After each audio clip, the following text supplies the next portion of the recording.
خود اس کا مشاہدہ کرتے ہیں، ادھر دل میں خیال آتا ہے، ادھر وہ چیز ہمارے سامنے ہوتی ہے کہ نہیں ہوتی؟ اللہ کے مہمان بن کے تو اللہ نے چھوٹی سی رمق دکھائی ہم کو. کوئی حاجی وہاں سے واپس آ کے یہ نہیں کہتا میں یہ نہیں کر سکی، میں وہ نہیں کر سکی. سب کے لیے سب کچھ ہی ہو جاتا ہے جو وہ چاہ رہا ہوتا ہے. ہر چیز اللہ کروا دیتے. اتنے رش میں بھی کچھ لوگ کہتے ہیں ہمیں تو رش ہی نہیں ملا، ہم نے تو یہ بھی کر لیا. اس وقت اللہ نے جیسے پورے فرشتوں کے ذریعے سے ہماری جگہ ہی خالی کروا دی تھی. میں اتنی دیر یہ نفل پڑھتی رہی، میں فلاں جگہ اتنی دیر یہ کرتی رہی، باقی سب تو لگ رہا تھا جیسے فرشتے اس جگہ کو گھیرا کر کے کھڑے ہوئے اور میں کرتی جا رہی ہوں. یہ کیا ہے؟ یہ اللہ کی طرف سے میزبانی ہے، یہ نزول کا معاملہ ہے جو اللہ دنیا میں میرے اور آپ کے لیے کر کے دکھاتا ہے. وہاں پر اللہ تعالیٰ جنت کی نعمتوں کے ساتھ جو معاملہ کریں گے، اللہ تعالیٰ ان نعمتوں کا ہمیں حریص بنا دے. اللہ ان نعمتوں کو حاصل کرنے کی ہمیں توفیق عطا فرما دے. اللہ ہمیں عملا متقبلہ کرنے کی توفیق عطا فرما کے اللہ جنت الفردوس ہم سب کو حقدار بنا دے. ومن احسن قولا، اس شخص سے اچھی بات کس کی ہوگی، ممن دعا الی اللہ، جو اللہ کی طرف لوگوں کو بلاتا ہے. اس شخص سے اچھی بات، اللہ فرماتے ہیں اس شخص سے اچھی بات کس کی ہوگی؟ بھائی وہ تو خود کہہ رہا ہے کہ ربنا اللہ اور پھر جم گیا ہے، تو اب وہ صرف اور صرف خود ہی کرتا رہے گا سب کچھ؟ نہیں، صرف کہنا ہی ضروری نہیں ہے. اللہ تعالیٰ فرماتا ہے اب بات بھی کرنی بہت ضروری ہے، اللہ کی طرف لوگوں کو بھی بلانا بہت ضروری ہے. اس شخص سے اچھی بات کہ باتیں تو سب کو کرنی آتی ہے، سب دنیا میں باتیں کرتے ہیں. میں بھی کرتی ہوں، آپ بھی کرتے ہیں، ہماری اولادیں بھی کرتی ہیں، ہمارے شوہر بھی، ماں باپ، والدین، ہمارے بہن بھائی سب باتیں کرتے ہیں. لیکن اللہ کو جو بات پسند ہے وہ کون سی پسند ہے اور کس کی پسند ہے؟ ممن دعا الی اللہ، اس کی بات پسند ہے جو اللہ کی طرف لوگوں کو بلاتا ہے.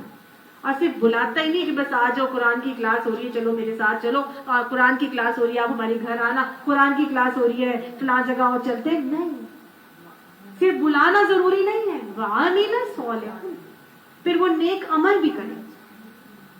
اللہ تعالیٰ کو قول اور فعل کا تضاد بالکل پسند نہیں ہے. قرآن میں آتا ہے لما تقولون ما لا تفعلون، تم وہ باتیں کیوں کہتے ہو جو کرتے نہیں ہو. اگر کہہ دیا ہے ربنا اللہ ثم استقاموا کیا ہے تو پھر اللہ کی طرف بلا رہے ہو تو اپنے اعمال بھی درست کر. اور یاد رکھیے جو اللہ کی طرف کسی کو بلاتا ہے اس کی زبان میں تاثیر بھی اس وقت ہوتی ہے جب اس کے عمل صالح خود ہوتے ہیں، ورنہ اس کی زبان میں تاثیر بھی نہیں ہوتی اگر اس کے خود کے اعمال صالح نہ ہو. تو اگر چاہتے ہیں کہ ہماری بلانے میں، ہماری دعوت میں تاثیر ہو تو پھر ہمیں کیا کرنا ہے؟ عاملہ صالحاً بھی کرنا ہے. ہمیں خود اپنے اعمال کو درست کرنا ہے سب سے پہلے، اور وہ پھر کیا کہنے ہیں؟ وقال اننی من المسلمین، اور وہ کہتا ہے میں اللہ کی فرمانبرداری میں ہوں، میں مسلم ہو گیا ہوں، میں اللہ کو مانتا ہوں، میں اللہ کے آگے سر اطاعت خم کر چکا ہوں. خود بھی کہتا ہے، لوگوں کو بھی بلاتا ہے، اعمال صالحہ بھی کرتا ہے. اب لوگوں کو دیکھیں، لوگوں کو ہم بلاتے ہیں، دنیا کی دعوت دیتے ہیں. دنیا کی دعوتیں جو ہوتی ہیں نا وہ مختلف انداز میں دی جاتی ہیں. ہم دعوت دیتے ہیں کبھی تو ہم کوئی ہمارا دنیاوی معاملہ ہوتا ہے، اور دنیاوی معاملے کے حوالے سے جو ہے وہ یا تو ہم اس لیے دعوت دیتے ہیں کہ ہم سوشل گیدرنگ میں جانا چاہتے ہیں اور ہم اپنے آپ کو بڑا سوشل بنانا چاہتے ہیں. ایسے ہی نا، ہم اپنے سوشل سرکل کو ایکسٹینڈ کرنا چاہتے ہیں تو ہم سوشلائزنگ کے لیے ہم دعوتیں کرتے بھی ہیں اور آتے اور جاتے بھی ہیں. دوسری دعوت ہم محض انٹرٹینمنٹ کے لیے کرتے ہیں، بس دل لگی کے لیے، مزے کے لیے، چلو جی آج میرے گھر دعوت ہے، کھانا ہے، سب لوگ آ جاؤ، ہے نا. تیسری دعوت ہم کرتے ہیں کوئی خاص فائدہ حاصل کرنے کے لیے، کسی کام کو کرنے کے لیے کہ ہمیں کوئی فائدہ مل جائے، تو ہم لوگوں کو بلاتے ہیں، ہم انوائٹ کرتے ہیں، ان سے ملنا جلنا رکھتے ہیں کہ جی ہمارا بیٹی کا رشتہ ہو جائے، میرے بیٹے کی رشتہ ہو جائے، میرا باس خوش ہو جائے، اپنی کمپنی کی گیدرنگ وغیرہ کی جاتی. تو کچھ ایسے ہی معاملات ہوتے ہیں جو دنیا کے اندر ہم مختلف فائدے حاصل کرتے ہیں، یا انٹرٹینمنٹ کے لیے کرتے ہیں، یا پھر ہم سوشلائزنگ کے لیے کرتے ہیں، یا پھر ہم صرف محض ریا اور نمود و نمائش کے لیے کرتے ہیں. ہم جی بڑے کچھ ہیں، ہمیں تو بڑا اللہ نے دیا اور ہم تو بہت ہی اچھی دعوت کر سکتے ہیں. تو مختلف طریقے ہیں لوگوں کی دنیا کی دعوت کرنے کی. لیکن جب اللہ کے لیے دعوت دی جاتی ہے تو اس میں کوئی ریا نہیں ہوتی، اس میں کوئی دنیا کا فائدہ حاصل نہیں دیکھ رہا ہوتا انسان، اس میں کوئی دنیاوی نقصان نہیں دیکھ رہا ہوتا، اس میں سوشلائزنگ کا کوئی ایلیمنٹ نہیں ہوتا، اس میں انٹرٹینمنٹ کی کوئی بات نہیں ہوتی. اس میں صرف اور صرف دنیا میں لوگوں کو اس کے رب کے ساتھ جوڑنے کا معاملہ ہوتا ہے. ایک ہی مقصد ہے نا.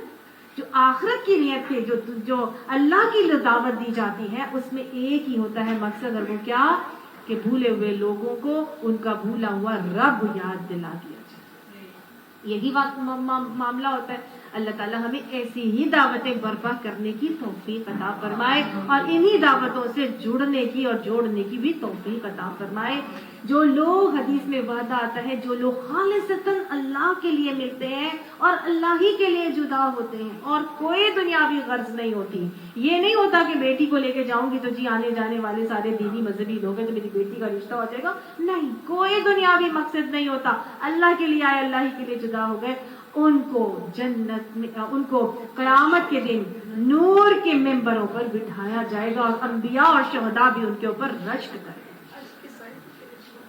عرش کے سائے کے نیچے. لیکن نور کے ممبروں پر بٹھانے کی خاص طور سے ان کی خوشخبری ملتی ہے، جو اللہ کے لیے جو ملتے تھے اور اللہ ہی کے لیے جدا ہوتے تھے، اور ان کو عرش کے سائے، اللہ کے عرش کے سائے کے نیچے بھی رکھا جائے گا.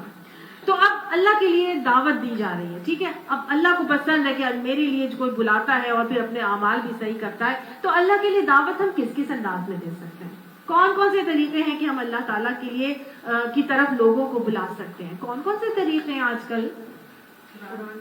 قرآن کی، very good. Mobile, social media جو بہت زیادہ ان ہے، اس کے ذریعے سے میسجنگ جاتی ہے کہ جی فلاں جگہ کلاس ہو رہی ہے، فلاں لیکچر ہے، آپ لوگ وہاں پر آئیں. یہ ایک بہت خوبصورت ذریعہ اور طریقہ دعوت کے حوالے سے. اس کے علاوہ انسان قلم سے اللہ کی طرف کچھ لکھ کے اللہ کی طرف بلا سکتا ہے. انسان اپنا مال لگا کے بلا سکتا ہے. کوئی بڑی ہال بک کرا دیا جائے اور وہاں پر اس کے لیے ارینجمنٹس کروا دی جائے، وہ اللہ کے لیے بلانے والا معاملہ ہے. کچھ بول کر بلا لیتے ہیں، کچھ مال کے ذریعے سے بلا لیتے ہیں، کچھ اپنا گھر دے دیتے ہیں، کچھ گاڑیاں دے دیتے ہیں، میری گاڑیاں لے لو، سب بھر کے آ جاؤ اور آ جاؤ. اللہ کے لیے چل رہے ہیں، اللہ کی طرف دعوت دینے کے حوالے سے. گویا یہ سارے طریقے کیا ہیں؟ اللہ کی طرف دعوت دینے کا انداز اور طریقہ ہے. اللہ کو یہ سب سے زیادہ پسند ہے. اللہ یہ لوگ ان لوگوں میں ہمیں شامل فرمائے اور ہمیں اننی من المسلمین کا نعرہ لگانے والا خوش نصیب بنا کے ہمارے اعمال کو قبولیت کے درجے عطا فرما دے. اب جب اللہ کی طرف لوگوں کو بلایا جاتا ہے تو پھر کیا ہوتا ہے؟ ظاہر ہے جو لوگ اللہ کی طرف لوگوں کو بلاتے ہیں پھر لوگ اس کو ٹیررسٹ بنا دیتے ہیں، اس کے اوپر مختلف قسم کے فتوے لگا دیتے ہیں، اس کو اغوا کی کوشش کرتے ہیں، اس کے لیے اس کو تھریٹ کیا جاتا ہے، اس کو قتل کی دھمکیاں دی جاتی ہیں. کیا جاتا ہے کہ نہیں کیا جاتا؟ جو دنیا میں اللہ کے احکامات کے اوپر اطاعت کے ساتھ چل رہا ہے، اس کے جیلس پیدا ہوتے ہیں، حاسد ضرور پیدا ہوں گے. تبھی تو قرآن میں اللہ تعالیٰ نے قرآن کے آخر میں وہ 2 صورتیں معوذتین کی رکھ دی کہ قرآن پڑھ لیا ہے، اب اللہ کے راستے پہ چلو گے، حاسد پیدا ہوں گے. لہٰذا یہ 2 معوذتین صبح و شام کی دعاؤں میں شامل کر لو، اور اس کے علاوہ رات کو سوتے وقت بھی اپنے اوپر ضرور اس کا حساب کر لیا کرو، کیونکہ شر پھیلانے والے حاسد ہر وقت موجود ہیں. اور یہ خصوصی طور پر حسد کے معاملات انہی لوگوں کے ساتھ ہوتے ہیں جو اللہ کے راستے پر چل رہے ہوتے ہیں. جو نہیں چل رہے ہوتے وہ تو خود ہی ٹونے کر رہے ہوتے ہیں. ٹھیک ہے نا؟ تو اب یہاں پر بتایا جا رہا ہے کہ جب تم اللہ کی طرف لوگوں کو بلاؤ گے تو حاسد پیدا ہوں گے، تمہارے خلاف جادو ٹونے بھی ہوں گے، تمہیں نکو بنایا جائے گا، تمہارے اوپر بڑا کچھ کر دیا جائے گا، بڑے بڑے برے معاملات کیے جائیں گے. کئی دفعہ تو تمہیں ایسی ملانی بنا دیا جائے گا، ایسے آؤٹ ڈیٹڈ تمہیں کر دیا جائے گا کہ آؤٹ کاسٹ بنا دیا جائے گا. تمہاری برادری والے تم کو نکال ہی باہر کریں. خبردار اگر یہ برقع پہن کے آئی تو ہماری شادی میں تمہیں آنے کی کوئی ضرورت نہیں. کہا جاتا ہے اس طرح کی بہت ساری باتیں کی جائیں گی بھائی، بہت تمہارے ساتھ معاملات غلط کیے جائیں گے. لیکن تم کیا کرو؟ مجھے اور آپ کو سکھایا جا رہا ہے وَلَا تَسْتَوِي الْحَسَنَةُ وَلَا السَّيِّئَةُ، نیکی اور برائی برابر نہیں. اللہ نے کہہ دیا وَلَا تَسْتَوِي الْحَسَنَةُ، نہیں ہے برابر نیکی، وَلَا السَّيِّئَةُ، اور نہ ہی برائی. اللہ برا جو کر رہا ہے وہ برا ہی ہے، جو نیکی تم کر رہے ہو وہ نیکی ہے. یہ نیکی اور بدی یکساں نہیں ہو سکتی. تم کیا کرو؟ ادفع باللتی ہی احسن، اس کی برائی کو احسن طریقے سے، نیکی سے درگزر کرو. وہ تمہارے اوپر جادو ٹونے کر رہی، وہ تمہارے ساتھ وہ ظلم و زیادتی کر رہی، وہ تمہارے ساتھ لڑائیاں کر رہے ہیں، وہ تمہارے ساتھ تمہیں تکلیفیں دے رہے ہیں. تم کیا کرو؟ ادفع، دفع کرو ان کی، باللذی، ان کے اس غلط عمل کو، کس سے؟ یا احسن، اس عمل سے جو اچھا ہے۔ جب تم اس کے برے عمل کو اچھے عمل سے درگزر کرو گے، بڑا مشکل ہوتا ہے یہ کام، آپ کو پتا بھی ہے کہ فلانی بندی نے ایسا کیا ہوگا اور فلاں ہی ایسا ہے جو میرے ساتھ یہ کر سکتا ہے، سب کو پتا ہے، سب اپنا اپنا محاسبہ کر کے سمجھ سکتا ہے یہ سب کے ساتھ ہوتا ہوگا، میں اچھائی پہ چل رہی ہوں، لیکن میں کسی سے کوئی بات ہی نہیں کرتی، میں کسی کا نقصان نہیں کرتی، میں اپنے کاموں سے کام رکھے ہوئے ہوں، میرے پاس مومن کے پاس تو سر گھچانے کی فرصت نہیں ہے، وہ تو اطیع اللہ کر رہا ہے، اطیع الرسول کر رہا ہے، وہ تو خدمت خلق کر رہا ہے، حقوق العباد کو پورا کر رہا ہے، حقوق اللہ کو بھی، اس کے پاس تو سر گھچانے کی فرصت نہیں ہے، وہ تعاونوا علی البر والتقوی بھی کر رہا ہے، وہ ادعوا الی ربکم بالحکمہ بھی کر رہا ہے، وہ سارا معاملہ کر کے صبح سے شام 24 گھنٹے میں اس کو تو فرصت ہی نہیں کہ وہ دوسرے کے لیے کوئی غلط بات سوچے، لیکن جو دوسرا سوچ رہا ہے اور کر رہا ہے آپ کے خلاف، آپ اس کا شکار ہوئے جا رہے ہیں، اور یہ ہوتا ہے، یہ ہوتا ہے، آپ کے ساتھ بھی کریں گے، آپ کے بچوں کے ساتھ بھی کریں گے، اور وہ خاتون جو سسرال میں گئی ہے اور سسرال نیکی کے اوپر چل رہی ہے، اس کے سسرال والے اس کے اگینسٹ ہو جائیں گے، ہوتے ہیں، وہ نیکی پہ چل رہی ہے لیکن سسرال والوں کو دین مذہب کا اتنا شعور نہیں ہے، وہ اس کے خلاف باتیں کریں گے اور دبائے جائیں گے، یہ ہوتا ہے، بہت کامن، میں آپ کو پرابلمز بتا رہی ہوں۔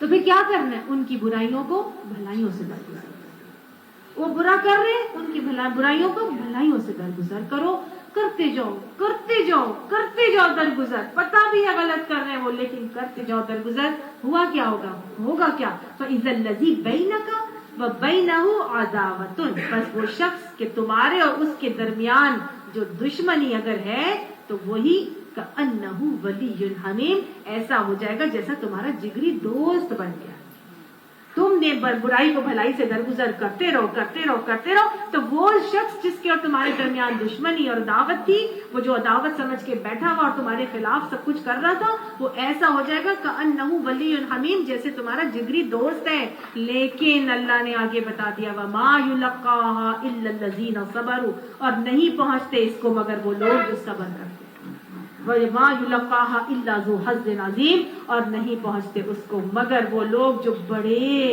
بڑے نصیبے والے ہیں، اللہم اجعلنا منہم، اللہ یہ صبر کا بڑا حصہ ہمیں عطا فرمائے۔ اور پھر کیا ہوگا؟ وہ تم اس کی برائی کو بھلائی سے درگزر کرتے جاؤ گے، اب شیطان تمہارے اوپر وسوسے ڈالے گا، وہ تمہیں آ کے کیسے بول کے چلی گئی، وہ سمجھتی کیا ہے اپنے آپ کو، اس نے اپنے آپ کو سمجھ کیا رکھا ہے، اس کے پاس کیا دین کا علم ہے، تمہیں تو اتنی چیزیں پتا ہے، تمہارے پاس اتنی نالج، تم ہر چیز صحیح طریقے سے کر رہی ہو، وہ 4 کتابیں پڑھ کے یا 4 باتیں سن کے آ کے تمہیں نکو بنا کے چلی گئی، تمہاری انسلٹ کر کے چلی گئی، تمہاری بیٹی کو اس نے دبا کے رکھا ہوا ہے، وہ سسرال والوں نے ایسا کرا ہوا ہے، وہ کتنی شیطان وسوسے ڈالتا ہے۔ اللہ تعالیٰ نے فرمایا اب شیطان وسوسے ڈالے گا، تمہیں اس کے خلاف لڑانے کی کوشش کرے گا، اب کیا کرنا، صبر سے چل رہے ہو، ڈٹے ہوئے ہو، لیکن جب شیطان اکساہٹ ڈالے گا وَإِمَّا يَنزَغَنَّكَ مِنَ الشَّيْطَانِ نَزْغٌ، جب شیطان اکساہٹ ڈالے گا، تھوڑی سی بھی اکساہٹ، تو پھر کیا کرنا، فَاسْتَعِذْ بِاللَّهِ، اللہ کے پناہ میں آ جانا۔ کیا پڑھنے کا نسخہ دیا اللہ نے، اعوذ باللہ من الشیطان الرجیم، پڑھ دیا کرو۔ کتنا چھوٹا سا نسخہ ہے جو یہاں اللہ نے دے دیا، ہم اپنی پوری زندگی اجیرن کر دیتے ہیں، فلانی نے ایسے کر دیا، میری بیٹی کے سسرال ایسے کرتا ہے ویسے کرتا ہے، اب ہم بھی ایسے کریں گے، ہم بھی ویسے، اور پوری کی پوری پلاننگ ہو رہی ہے، دنیا جہان کی سارے کے سارے انتہائی قیمتی وقت کو برباد کیا جا رہا ہے۔ اللہ نے کہا کیا کرنا، یہ تو شیطان کی طرف سے اکساہٹیں آ رہی ہیں تمہارے اوپر، تم اس وقت صرف اور صرف اعوذ باللہ من الشیطان الرجیم پڑھ لیا کرو، پھر بھی دیے جا رہے ہیں، پھر بھی ڈالے جا رہے ہیں، تو پھر کیا پڑھنا ہوتا ہے، ربی اعوذ بک من ہمزات الشیاطین واعوذ بک ربی ان یحضرون، کہ اللہ میں اس سے بھی تیری پناہ مانگتا ہوں کہ وہ میرے قریب بھی آئے، تو بس اللہ کی پناہ میں آ جاؤ، شیطان سے پناہ مانگا کرو، اللہ کی پناہ میں آیا کرو. یہ شیطان وسوسے ڈالتا ہے، انہ هو السمیع العلیم، بے شک وہ سننے والا ہے، جاننے والا ہے. اس کو معلوم ہے کہ تم کیسے کیسے تانے کشنے برداشت کر رہے ہو، اس کو معلوم ہے کہ تم کیسے کیسے مشکلات کے سمندر سے گزر کے طوفان برداشت کر کر کے تم اللہ ہی کی اطاعت پر جمے ہو، صبر سے ڈٹے ہوئے ہو، قائم ہو.